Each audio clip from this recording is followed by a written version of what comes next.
Welcome to another episode, TMM Appliance Network. Want to go over side-by-side complaint. No ice. First thing, check temp. We did that. Let me see, my gun somewhere here, but it was like -6.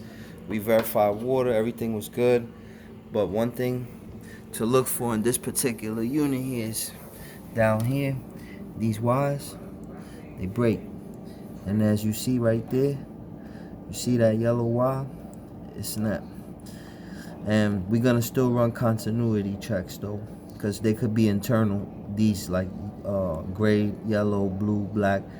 So to do that, you would go to the appropriate place upward to this point of reference down here. And that's when you would do your continuity checks for all your wires. But that's a visible one right there. Alright, thanks for watching. Love, peace, harmony.